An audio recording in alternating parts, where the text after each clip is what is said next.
Welcome to episode 2 of the Harsch Review, where we talk about movies, TV, and all things entertainment. Today's episode will be a feature on A Clockwork Orange. My name is Sean, and with me is my brother Ryan. Hey everybody, what's going on? What have you been watching this week? Well, I watched a few movies, haven't watched a lot of TV. I saw American Made with America's Treasure, Tom Cruise. Oh yes, that was pretty good actually. I was pleasantly surprised. Yeah, it was entertaining. It had its good moments. I did kind of find myself in the middle going like, all right, how long is it going to last? Right. You know, I don't know. Whenever you see movies where somebody's just like living the high life, doing a bunch of illegal stuff, like after a while you kind of go like, all right, when's it going to come crashing down? You know, so it's kind of a predictable story arc. It took 3 hours for Scarface to do that. Yeah, it definitely was much quicker due to just the price tag of having Tom on the film. But I mean, he did fine. It's kind of weird watching him play these characters and roles that are like against his religion and everything he does and believes. But maybe it's not too far off. Who knows? Sure. Yeah, and you know, so I enjoyed it. I mean, I'd recommend it. It's a good rental if you haven't seen it. You know, outside of that movie, let's see, what else did I watch?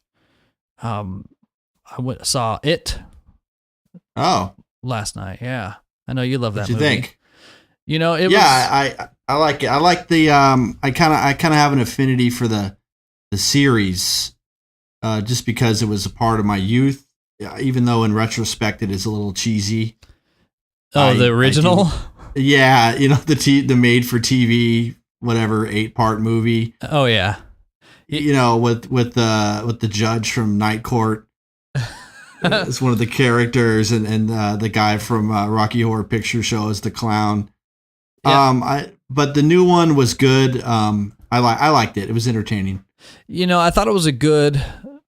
I don't know if I would say reboot. I'd say like a revisiting of the story that's much more modern. I thought they captured a lot of elements a lot better than the original story, especially with just the kids and their acting was really good. Yeah, I enjoyed that. Yeah, so they did a great job with the cast. I mean, I kind of walked away from, I don't remember a whole lot. I didn't read the book. I know you definitely have read the book. I didn't read it. Took a while. Yeah, nah, no kidding. But I definitely... Only about like 2,000 pages. Jeez. Yeah, it's basically the size of the Bible. And, kind of came away with thinking that, parents or parenting in general in this town is pretty shitty. And, two was that the clown, you didn't really get established like what its motives or what it was. Like, yes, it eats kids. Yes, it comes around every 27 years. Yeah, it's a manifestation of your fears. Like the kids kind of figured out in the movie. But I just kind of felt like there's a little bit of an absence there, and it seemed to kind of play more into the surprise type of stuff. There wasn't as much suspense as I thought there could have been. Sure, and the town pharmacist creeped me out more than the clown. Oh yeah, all the so when that's going on, he might need a spin-off movie of his own. Yeah, that dude was pretty crazy. Yeah. But I enjoyed it. I thought it was entertaining. They did a great job with it. Little curious to see how they're going to treat chapter 2. I assume that's what it's called, the second half, because at the end, the last thing you see is chapter 1, and then I assume there's going to be another one when they're all old.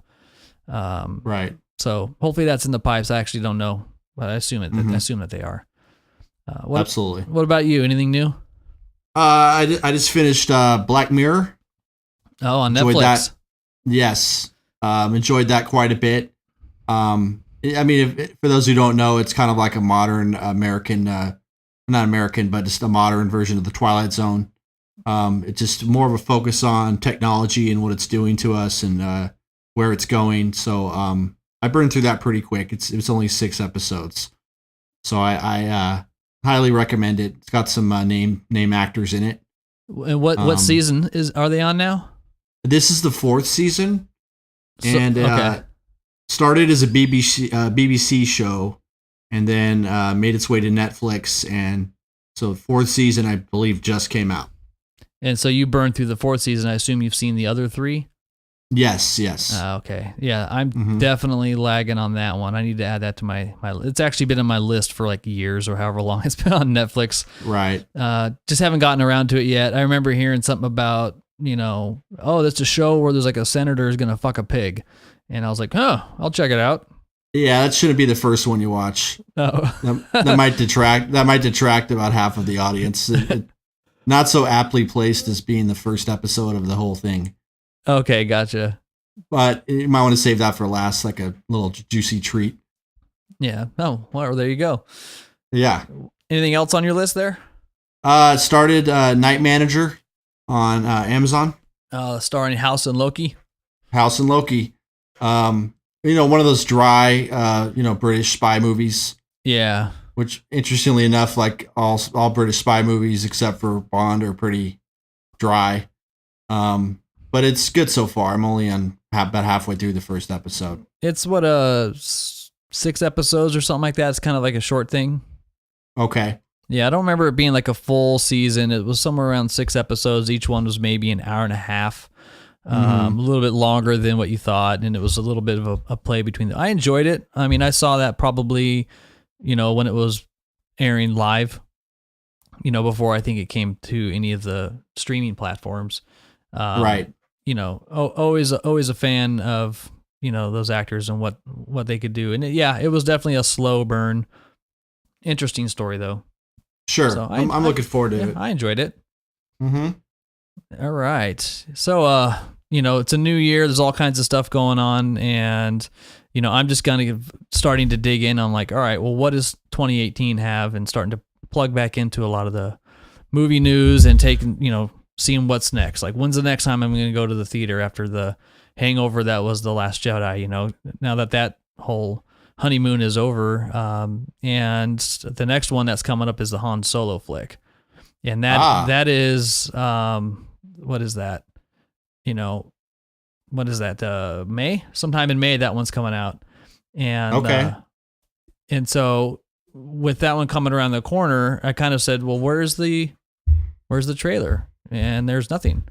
We're about 4-5 months away, and there's been nothing other than a couple. Not even a 30-second teaser. No, nothing. That's not good. And rumors are swirling on Reddit that they're doing reshoots again this month. Now, wasn't there supposed to be an actor officially playing him, and then they picked another actor, or is that? Am I hearing that wrong? No, they were back and forth on lots of different people, and then they finally cast their main Han Solo. The original directors, after 4 months of shooting, got removed, and then here comes Ron Howard to save the day, and he has been doing about 80% reshoots, rumor has it. Oh. And now they're going back in and doing more reshoots, and so at least that's what... Go Opie. Yeah, that's what's going on out there. And so my concern is that the movie, and everybody else is kind of sharing these concerns, is that it could be a total bomb, which I'm hoping is not the case. I really want it to succeed, but that's a little bit more for selfish reasons. How many writers? That's a good question. Usually when there's more than 2, there's kind of too many chefs. Yeah, too many cooks in the kitchen. There you go. Yeah, too many cooks in the kitchen. It's just works okay on comedies, but with a movie like this, you want a couple guys. Well, with Star Wars, I know that there's always going to be this huge entourage of people who have their involvement and opinions on how the universe develops, how the universe expands. And, I really want to see if this guy playing Han Solo is going to be able to fill the shoes of a Harrison Ford character, which is damn near impossible. Because if they can do that, that sets them up to handle what they're going to do with the Indiana Jones franchise, in my opinion, after Harrison, comes out and does the whole fifth installment with Spielberg, which is 2019. Yeah. Might as well just cast Harrison Ford. Oh, that'd be awesome. But that's all that's going on with that movie. So I'm gonna keep my ear to the ground, and hopefully we'll see a trailer this month. I'm looking forward to it. Well, I got some news for you. Gary Oldman, who played Commissioner Gordon in the Batman franchise, the last three. Oh yeah. Yeah, he recently, and he's off of playing Winston Churchill in the movie Darkest Hour. Didn't he get nominated for that? He did. I think he won. He looks. I believe so, and I mean he looks almost unrecognizable. Sure. But he's always been a kind of a favorite of mine. But he recently said that in terms of the Batman role, when Ben Affleck steps down, he would like to say someone like Joaquin Phoenix playing that role. He officially said, "I would like to see someone like Joaquin Phoenix play it. This is no disrespect to Ben Affleck. I think it really depends on who is at the wheel that lifts it." And that's kind of an interesting comment because back before Christopher Nolan was going to direct the franchise, do you know who was supposed to direct him? I don't. That would be Darren Aronofsky. Really? Who's directed some interesting movies, to say the least. He was going to, right? Yeah, slightly we could talk about Mother, another podcast. But he's gonna make a Batman Year One adaptation, which is kind of just the backstory of Batman and some of the villains. He wanted to cast Joaquin Phoenix in that role. Okay, because I do recall hearing his name attached with that role before in the past. Right. I think much like this was like a Nick Cage doing Superman kind of thing. You know? Yeah, but there's actually like photos of Nick Cage in a Superman outfit. I don't think we've gotten that far with Joaquin. I need to see those photos. Yeah, there's some screen tests I know that leaked out, but he's got, if I remember correctly, like long hair. I don't know. Mm-hmm. Maybe I'm just blending that movie together with his Prison Break movie. Oh, come on. What is that called? The Rock. No, not. Oh. Earlier than that, where he's Raising Arizona. No, after that one. Okay. Him and all the stars, he's kind of, there's a scene where he's got his long hair blowing in the wind. It's like the perfect gift. Con Air. Yeah, there you go. Okay. It looks like, imagine that looking Nick Cage in a Superman outfit. That's what I had in my head. But Con Air, I kind of tucked that one away. It was great then, but I'm good. No, yeah, I'm fine. I'm over it. So you think Nick Cage. You think Joaquin would actually do it? I don't know. I mean, he seems to be more of like the method actor kind of guy. I mean, then again, so is Christian Bale, but I mean, I could see Joaquin being a good Batman. I don't really see him being a good Bruce Wayne. Gotcha. And my kind of take on the whole Batman thing is Bale's not my favorite Batman. He's a really good Bruce Wayne, but he's not like the best Batman to me. Sure. I'm more of a Michael Keaton guy when it comes to both roles. And is that from nostalgic purposes, or do you just not think that, do you have that vision of what Keaton established in your mind and then you can't really see anybody else taking it from there? Yeah, a little bit. I think he just did a really good job. My second choice would be Val Kilmer. Wow. That's on the record. I'm joking. Yeah, that's off the record. Yeah, personally, that's just for the Harsch podcast crowd. Yeah. I liked Michael Keaton. Obviously that's where anybody that grew up in the 80s thought he was awesome heading into that movie. But I think that such a different role for him compared to what he was doing before. Yeah, I agree. But I think that him as a Batman only works in like the Tim Burton universe. The type of, things that they had Christian Bale do, I just don't see Michael Keaton physically doing that same type of performance. So I think that Christian, not now, but even at that time, he wasn't a big guy. That's true. You know what I mean? So he didn't have this larger than life superhero vibe. The suit kind of made up the difference. I thought he played a great Bruce Wayne, and he was definitely very preoccupied, troublesome type of persona. Mm-hmm. And with Christian Bale, I thought he was a great physical Batman. I agree with you on the Bruce Wayne factor. Not a big fan of the Bat voice. Yeah, it's like Clint Eastwood in the Gran Torino. I know. Get off my lawn. Get off my lawn. Yeah. Hey, get off my lawn. So what do you think of Affleck? What, Gran Torino? No, Affleck is Batman. Not a big Affleck fan. No? Never was. Better director. Yeah. Stay behind the camera. Yeah. I think he was getting dazed and confused. Oh, gotcha. Yeah, I'm going way back. I'm going way back on that one. But. Yeah, he's real young in that. I actually enjoy him as Batman. I haven't seen the Justice League that just came out. Personally, I think he looks the most like a Batman. Sure. I'll give him that. The dude's totally ripped. He's got that big square jaw. He's got he just kind of has that vibe to it. But I don't. Sure. Superman, versus Batman wasn't enough for me to kind of extract, the depth of that character because it wasn't a standalone movie. So, sure. I'm still open to it, but I don't know why he wants out. But having Joaquin Phoenix step into that role be pretty interesting. That's the only word I can think of would be interesting. He seems better fit to be a villain, but that's just me. Sure. Well, nice. Agreed. All right, well, let's move on to today's main feature and take it away about A Clockwork Orange.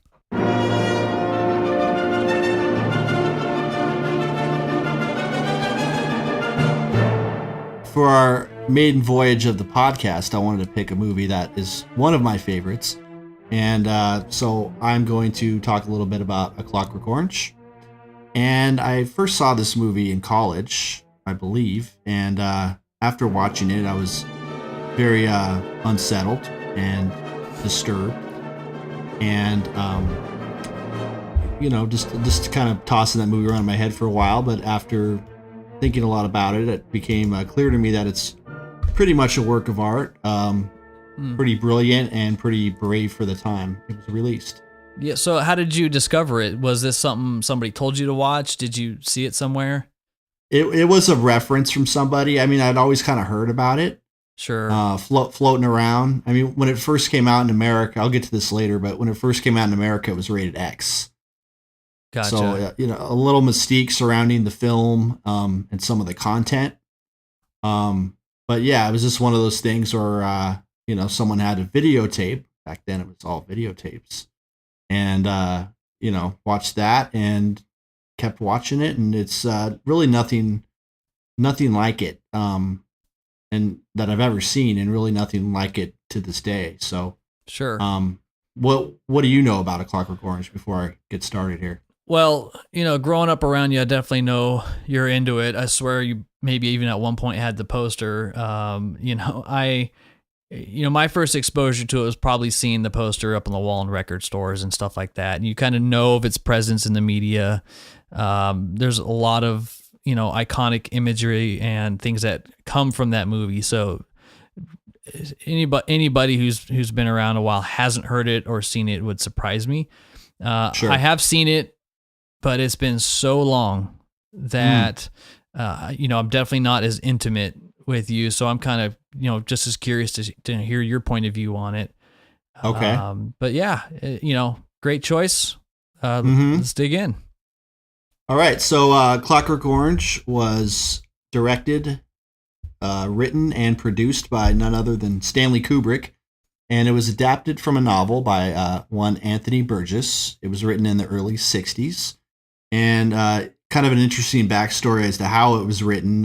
Anthony Burgess was given a year to live by his doctor. So he, in a fit of madness, I guess you could call it, he wrote 5 books, and Clockwork Orange was one of them. And he actually ended up living another 25 years after that diagnosis. So either way, I guess facing his own mortality kind of spurred some things in him. And Stanley Kubrick received a copy of it in the 60s, and right after 2001, he started work on Clockwork Orange after, kind of debating some other movies he was going to do. It was released February 2nd, 1972. It stars Malcolm McDowell and Patrick McGee. The Metascore is a 78. Our budget is $2.2 million. That would be in 1972 dollars. And the gross in the United States was $26 million. And I guess I'll just start with, just kind of a little plot. Yeah. What's going on with the movie. It's been out for almost 50 years. So I don't think spoilers are. Yeah, really if there's anybody who matter gets at this upset, point. then that's not on us. Or just turn it off now and go watch the movie. Definitely worth watching. So the first thing we see in the movie is the character of Alex, who's played by Malcolm McDowell. And this is simply an amazing performance. He's in pretty much every single scene in the movie. He has a voiceover in the movie. He's not only the narrator, but he's kind of the anti-hero because he's pretty much a psychopath. So the first time we see him, he's just kind of staring at the camera. He's in a milk bar with three of his friends, which he calls droogs. And something interesting about the movie and the book as well, which I have read, is that it's written in something called NADSAT. You heard of that? I have not. Sounds like an alternative stock exchange. Oh, sure. Yeah. NADSAT is it's a slang, and it's a combination of British street slang and Russian. So they speak it's not like you're watching a foreign movie. You can figure out a lot of the words through context, but that is the slang that he's using. So the movie takes place in the near distant future. It's kind of a totalitarian dystopian society. So Alex is pretty much deemed the leader of his friends. They're in this milk bar drinking milk that's apparently laced with drugs. And after that, they go out and commit some very shocking and violent acts for the next about 20 minutes of the movie. So there's the kind of the premise it sets up is you get to know the main character and his crew and what their pleasures are. Absolutely. And their pleasures include they beat up an old homeless guy, and they assault, attack a rival gang, beat them up, put them in the hospital. Yeah. They steal a car, they drive to an old man's house where they beat him up until he's crippled, and then they rape his wife in front of him. All right, so just real quick, what was the audience expecting heading into this movie? Because it sounds like at this point in the journey, if you went in totally blind, I mean, sure, you'd kind of be going to the first 20, 30 minutes just going like, what the fuck am I watching? Oh, right. I would love to be watching this in the theater in 1972 because I would just love to see and count how many people are walking out in the first half hour of the movie, because it's pretty shocking. I mean, and Kubrick, if you've seen his other movies, he really doesn't disparage any kind of violence or details whatsoever while he's showing these acts. So I mean, yeah, I mean, what to expect, and I think people, unless they read the book, they wouldn't know what this movie was. Gotcha. Okay. It's definitely not about fruit, So yeah. It basically Alex and his little gang, or there's some infighting going on. Alex is he's very narcissistic. He's manipulative, very egotistical, and he's only 16 apparently, by the way. So I think McDowell was a little older at the time. But he's supposed to be more or less a teenager. And is this all taking place like in London, I assume?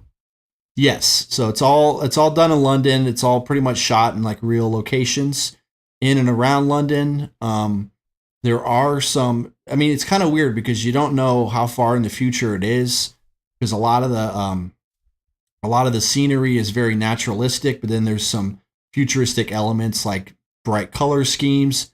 Nothing like futuristic in the sense of technology, more just like the look of the film.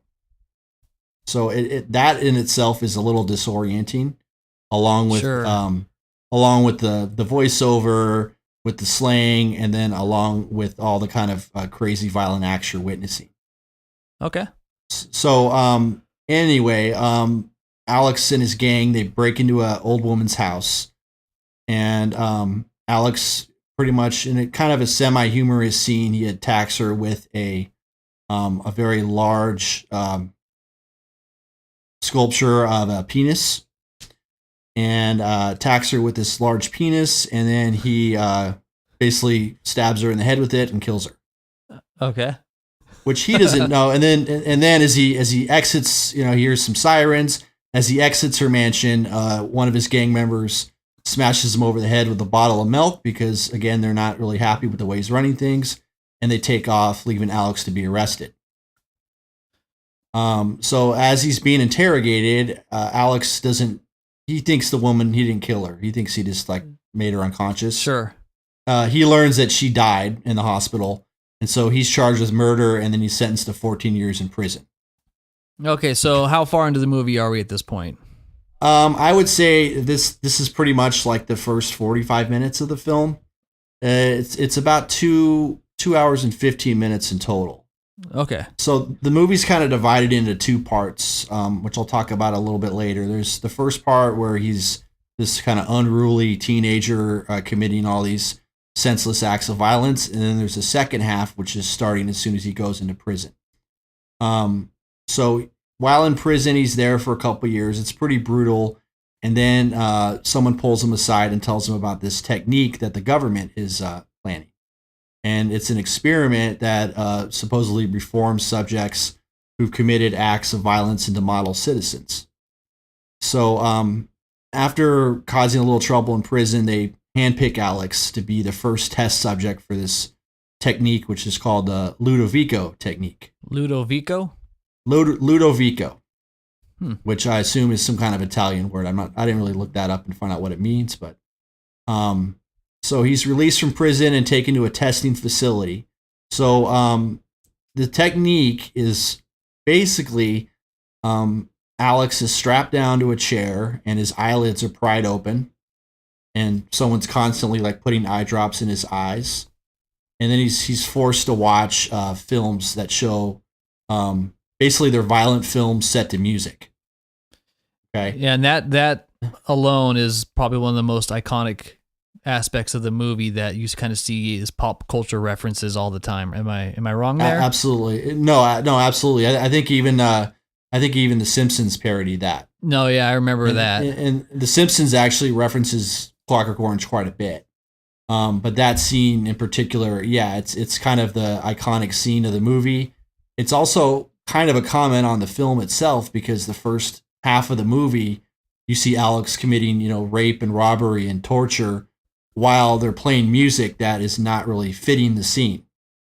Sure. If that makes any sense. Sure. So, they're playing Beethoven's Ninth Symphony. While he's committing the rape of the woman in front of her husband, he's singing, he's crooning rather, Singing in the Rain. Okay. So it's quite a juxtaposition between what's going on the scene and then the music that's playing, which I've seen done since this film several times in other movies. I mean, I can't really think of any offhand, but I know there's a lot of other films where what you're seeing on the screen isn't quite matching the music that's playing in the background. Yeah, it's a good technique to kind of unsettle the viewer, and you're sending mixed signals to them to where visually what you're seeing is not directly complementary with the music that you're hearing, but there's a purpose for that. And it's a lot of times I at least feel it's to make me feel uneasy. It's to not Absolutely. feel balanced or grounded. The audio is has a huge influence over how I'm going to feel in that current moment. And it would be, that's an interesting choice to play some Beethoven or something along those lines and then see something horrific. And I mean, I've seen this movie several times, and Kubrick has really kind of messed my head up, because when I hear, if I hear Singing in the Rain, I don't think of Singing in the Rain, I think of A Clockwork Orange, and the scene. So it's kind of like he's created these kind of images and sounds through his art that have, kind of ingrained in the viewer's brain, more or less. So with the experiment, it goes on for several weeks, and I mean, he's watching like recreations of violence. There's like a rape scene with people that look suspiciously like his gang. But then there's also like scenes from World War II and concentration camps that he's forced to watch. And this goes on for several weeks, and then apparently he's cured. So after a rather like humiliating demonstration in front of a lot of government officials, it's proven that Alex is now pretty much made ill at the act of any violence. there's a guy that comes out on a stage and he beats up Alex and slaps him around a little bit, and then Alex is at his feet begging, him to stop. A woman comes out naked, and instead of fondling her, which is what Alex would normally do, he almost throws up. So it's pretty much hailed by the government as a more or less success story in their attempts at reform. And then he's released from prison and released from the testing facility. And so this is, at this point now, it's where the movie kind of does a mirror image of itself, and also kind of displays some karma, because everything that happened in the first act, or whatever, the first half of the film, more or less the direct opposite happens in the second half of the film. And now after he's cured, he's out of prison. Would you say that's about the halfway point? I mean, I don't know about halfway in terms of the time, but I mean, I definitely say it's like the halfway point in terms of, what happens next. It's more or less a complete reversal of everything. And Kubrick is really into symmetry. So, I mean, there's a lot of, basically it's like a mirror image of itself. So he's really into shapes. He's really into colors. In this movie, there's a lot of like circular types of images. Okay, so I mean, there's not only like oranges, but there's bowler hats, billiard balls, eyeballs. Yeah, you see it on the art for the movie as well. Absolutely. So I mean, it's just like, not only does he say Clockwork Orange, but then there's like a lot of reds, a lot of oranges, and then there's all the set designs. It's very symmetrical, very ordered, and I mean, I think the guy just paid a lot of detail to everything. Sure, more or less. It took him 6 months to edit this movie, by the way. Wow. So, according to him, 6 months, 7 days a week. And quick side note, I think after he directed Spartacus in the 60s, he moved to England permanently because he was a little disgusted with the Hollywood system, more or less. And so that's where he made movies from then until his death. And when he'd come back to America to screen his films, he'd take a boat because he didn't like to fly. And apparently on the boat, he was editing Clockwork Orange right up until the last minute when the boat docked and he turned in the final cut of the film. That's pretty rad. And he edited everything himself. So really, like, we have the auteurs and, current modern day director auteurs. He was probably one of the first ones. Nice. Yeah, I knew that. I knew about him and how, some of his tendencies as a director. Yeah, and just his location and his preferences for filming and such. But I didn't know he edited his own movies. Right. And I'm curious if it took 6 months because he is a perfectionist and was just trying to get it right, or if he just had so much in the can that he just couldn't decide what stays, what goes, how do I want my story to go, what's the pace going to be. Right. So, I mean, basically when Alex is out in the world now and he's quote unquote reformed, again, it's just pretty much a reversal. So he runs into the old homeless man that he beat up in the first part of the movie, runs into that guy. He's recognized. And Alex is then beat up not only by this guy, but by a whole pack of, homeless winos. And then that is broken up by the police, and then the two police officers just happen to be Alex's old friends, who he was in the gang with, and who he more or less kind of, upset and caused them to turn on him. So they take him out they drive him out in the woods. They stick his head in a feeding trough full of water. They almost drown him, and then they leave him out in the woods for dead. And then and before that, forgot to mention, Alex tried going home, but there's a guy already living in his bedroom that his parents have taken in as a lodger. So he's pretty much homeless and just kind of wandering around. And after he's stranded in the woods, he kind of stumbles around. He comes up to the house of the man who he beat and whose wife he raped. Okay. And the wife has died. I guess she went into some kind of shock and she died. And the man who's named F. Alexander is now in a wheelchair because I guess when they beat him so badly that they crippled him. So he's in a wheelchair, and it's kind of unclear at this point whether or not right away he recognizes Alex as the one who tortured him and raped his wife. He knows that Alex is the test subject, though, because it's in the papers. So, okay, gotcha. Does that make sense? Yeah, I'm with you. So Alexander's like, okay, he wants to use Alex now to show his corruption of the government. He is against the technique because he thinks it takes away free will, making a person into, basically a Clockwork Orange, which I guess is a street slang in Britain for someone who's normal and organic on the outside, but more or less programmed on the inside. I don't know what that has to do with oranges, but that's the term. So, all right. Okay, so almost there.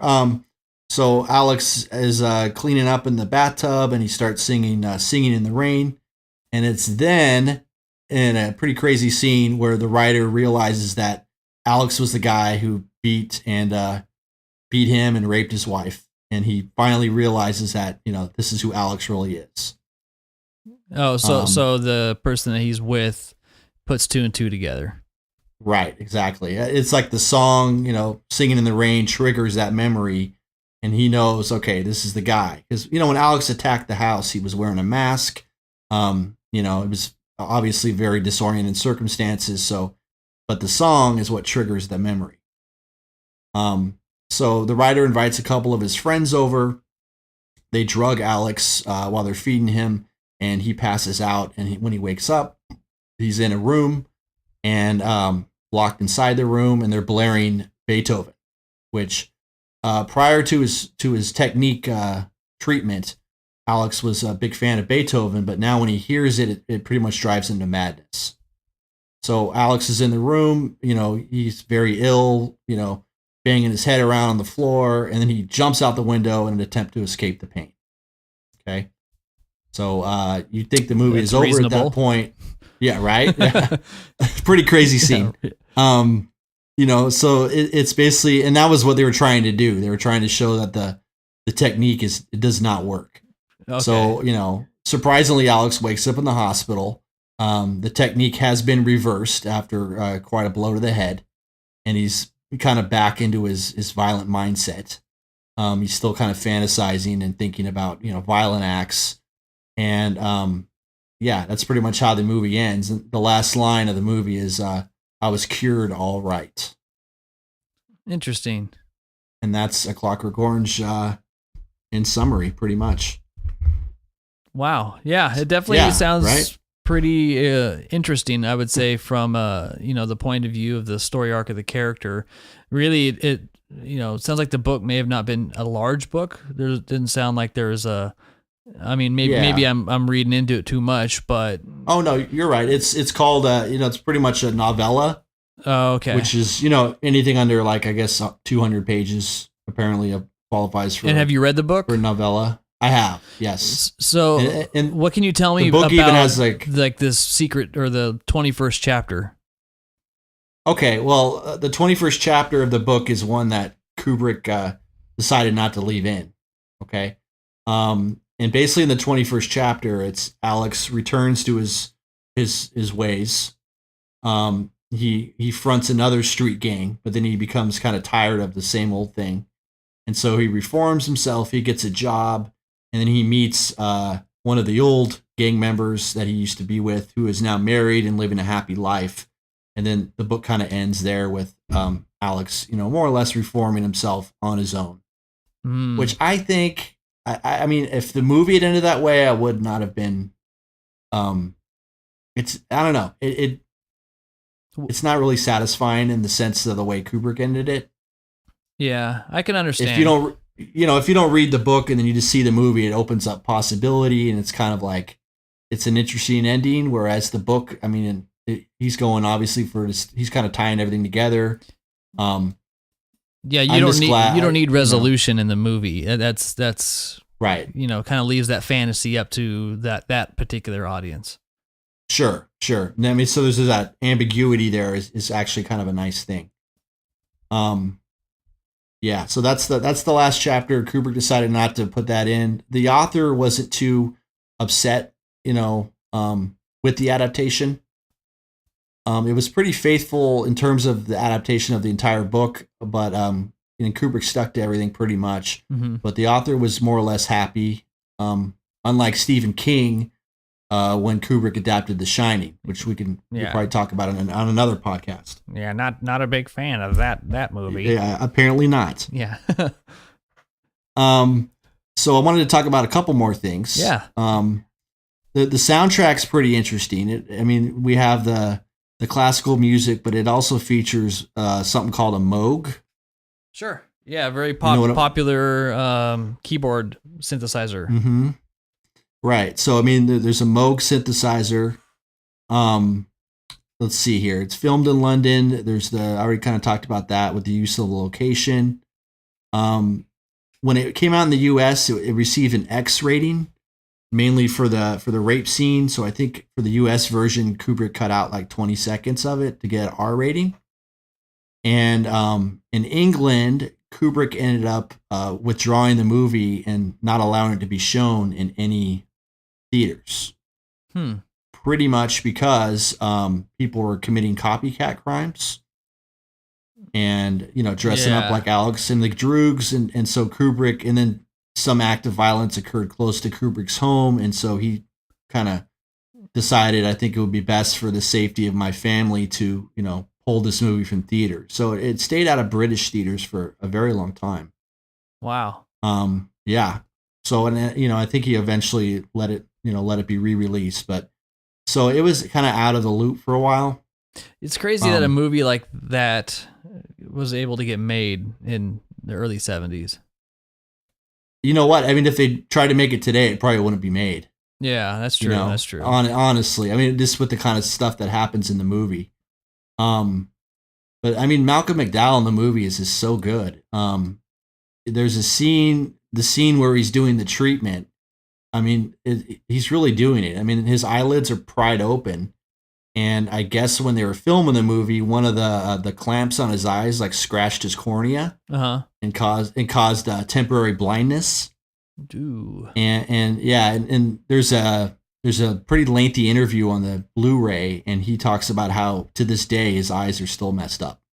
That's great. That's commitment. Right. And he doesn't feel bad about it at all. He thinks it's pretty much the best thing he's ever done. And the guy hasn't really done like a ton of movies I can think of off the top of my head, but he's amazing in this movie. Yeah, I did a little research on him just because, growing up, him as the old guy. You don't necessarily see the young version of him that he was in that movie. Sure. And he always just seemed to play like a total asshole on everything he was in. Right. In this movie, he's the ultimate asshole. Yeah. Yeah. Pretty much. But again, he's, I think the most recent thing I saw him in was perhaps, I don't know if it was a Kevin Smith movie or something, if I remember correctly. Just, always plays a real creepy dude. Right. And every time he pops up, he's like, oh, it's Malcolm McDowell, but it's that voice, and it just takes you back to Clockwork Orange. Yeah, he does have a really iconic voice, which I think is pretty cool. Right. And then one thing I wanted to do, or just kind of read to you before I'm done with my part of it, is there's an interview, and this is from a book called Stanley Kubrick Archives, which is highly recommended. It takes you through all of his movies. This is just kind of a paragraph from an interview on Clockwork Orange, if you don't mind me reading this. No, go for it.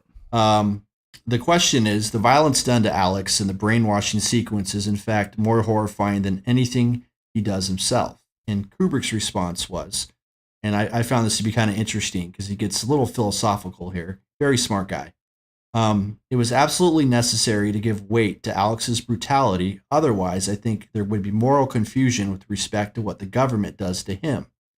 If he were a lesser villain, then one could say, oh yes, of course, he should not be given this psychological conditioning. It's all too horrible, and he really wasn't that bad after all. On the other hand, when you have shown him committing such atrocious acts, and you still realize the immense evil on the part of government in turning him into something less than human in order to make him good, then I think the essential moral idea of the book is clear. It is necessary for man to have choice to be good or evil, even if he chooses evil. To deprive him of this choice is to make him something less than human. Clockwork Orange. And I mean, the movie really comments on, and we actually ended up, when I was in college, watching this in a film class, and we kind of discussed how, the movie's really, the question was, is this a violent movie or is this a movie about violence? And, I think it's about violence and kind of the commentary. I mean, the government's committing violence, but it's in the name of morality. Sure. Whereas, Alex kind of represents, he kind of represents, if you want to get really philosophical or psychological, Alex represents the id, which is just that kind of wild part of the brain. He's very primal. I mean, the things he's doing are, very, very kind of crazy, but then he's conditioned and turned into, civilized, quote unquote, by the government, which is interesting in itself. So, yeah, you could definitely read into that as does he represent something much larger, and then the role that the government is the fixer, so to speak. Sure.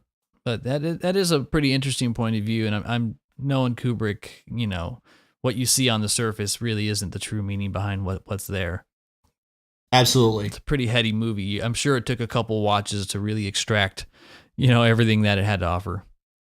Absolutely. And even to this day, when I watch it, I still notice little things in the movie that I didn't see before. I mean, there's a lot going on. So yeah.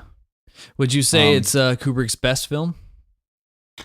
It's up there. I mean, in terms of, if you want like an overall visual best movie, definitely 2001, A Space Odyssey. But I mean, for me, and this is probably his best movie. I'm a fan, but I'm a fan of almost all of his movies. You're talking to the wrong guy on that one. Well, let's put that to the test. I got some questions for you. Okay. Oh, okay. All right. So what do I win? You win respect from me. I'll take it. Done. All right. So I don't know how complicated, easy these are. I mean, just reading through these, I have a handful of a multiple choice. I'm just going to give them to you straight up and see if you know the answers. I pulled a lot of stuff from funtrivia.com, but one of the interesting facts, I'm sure you might know it. What's that website again? It was funtrivia.com. It's total ghetto. Hold on, let me type it up. I don't. Just kidding. I'm gonna do this. You got this these off the top of my head. I mean, so here's one for you that I thought was interesting. What famous musician originally owned the rights to adapt the novel into a movie? Okay, that would be Mick Jagger. Yeah, that's it.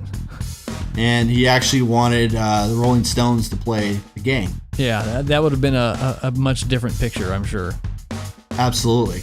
But side note, Mick Jagger also wanted to make a movie of Lord of the Rings. Was he going to be Frodo? Yeah. I don't know. I couldn't see that. I couldn't, but was he really going to be Frodo? I believe so. Oh my goodness. Yeah, that's what. Why didn't we get that? I don't know. I think too much cocaine. Yeah. Well, way too much cocaine. Looks like we're sorry, Mick. We're 0-2 here on the blockbusters. Yeah. What else you got? Yeah. So let me try and see if I can kind of. You already named a lot of these. Alex had a pet snake. What was the snake's name? Oh, geez. Was it Ludwig? It's either Delbert, Reggie, Basil, or Seti. Basil. Yes. Okay. All right. Let's see. What type of accessories did Alex wear on the shirt cuffs of his Droog uniform? They're like eyeball cufflinks. Yes, they are. Yeah, like bloody eyeball cufflinks. To where did Alex and his Droogs retire for a drink after the fight involving Alex, Georgie, and Dim? That would be the Duke of New York. Yeah, it is. Right? I had Muscleman Coffee Mesto, Korea Milk Bar, Staja Pombadale, and Duke of New York. Yeah. And all right, you're on a roll. Maybe this one's more difficult. Get that respect. Yeah. Okay. 4 respect points for Brother Ryan. While shopping, on. one young Devochka quizzes Alex about the music he likes. Which of these artists is not mentioned? The Heaven 17, Stasia Morning, Googly Google, or Johnny Shivago? I'm gonna say Googly Google. No, Stasia Morning. Ah, Yeah. Well, lots of respect. yeah. Can't be perfect. Yeah. Hey. All right, just a couple more for you out there. Okay. What was the name of the rich pitas whom Alex killed with the large phallus? Oh, jeez. Now, before you answer, I'm writing this down without any context. So Okay. I'm going like, okay, rich pitas, large phallus. What the fuck? You know, Wait, what's that? Rich what? Pittas? I don't know what that word is. Me neither. Yeah. It could be a typo, but either way, it seemed to be Okay. interesting. So let me give you the options here: Miss Oh, okay. Kensington, Miss Beckham, Miss Weathers, or Miss Landers. The name of the rich person. Would that be Kensington? Miss Weathers. Weathers. Oh. Yeah. Darn. Sorry. Pretty obscure. I don't know about that Yeah, one. Rich Pita is coming up again in several of these questions here, Oh. so it's something. Don't ask me any of those. That's maybe what they refer to that person. Sure. What was the name of the minister who came to see Alex in the hospital? Benjamin, Reginald, Frederick, or Hugh? Frederick? Frederick is it. All right. All right. Yeah. Back on. All right, last question. In a dream sequence Okay. at the end of the film, Alex was frolicking with a lovely lady. In what were they frolicking? Grass, roses, snow, or feathers? That would be snow. Snow is correct. Alex. All right. Yeah, you didn't even have to use your lifelines. No. All right, well, nice job. So Yeah. who is this movie for? If you haven't seen this movie and we made it sound somewhat interesting while spoiling everything, I mean, what type of movie fan would dig this? Well, it's definitely not for everybody. If you're someone who's particularly religious, I would probably stay away from this movie because it has kind of a disparaging view of religion. Mm-hmm. In some scenes. I mean, I would say it's for anybody who loves film, anybody who loves Kubrick, anyone who wants to see like a really kind of groundbreaking early 70s movie should definitely see Clockwork Orange. Just kind of go into it with an open mind and be ready to be shocked like I was the first time I saw it. Definitely. Because it is quite shocking. I mean, it's, again, it's probably not, they probably couldn't, the beauty of a movie like this is they couldn't remake it. Sure. So and that's kind of where it lies. So definitely a unique film and definitely recommended. Awesome. Well, right on. Clockwork Orange. Yes. Add it to my list.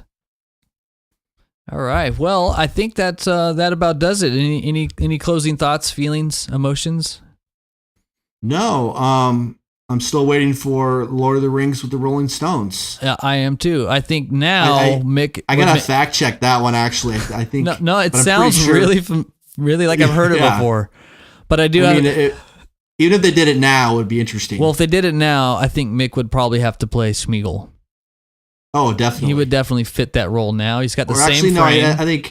I think Keith would be. You don't think Keith would be a better pick? That's true. I don't know. I think Keith would probably be Wormtongue, or whatever that dude's name is. I think they can both play Smeagol because they're so old. They one of them would get tired and then you just tap out, and the other one would step in. Yeah, just like manage them like little twins. Sure. Yeah. Yeah, nice. Well, we dodged a bullet with that. Thankfully, Stanley got his hands and made this crazy movie called The Clockwork Orange. Thank you. Nice job there, Ryan. Thank you. All right. So on our next episode, we'll be diving more into other movies that we enjoy from the past, present, and maybe the future if you're lucky. I think we've got lined up for the next one is to dive into the most recent installment of Blade Runner 2049. So Excellent. When we come back, get ready to go to the future. I'll be there. Till next time, everybody. Have a good night. See ya.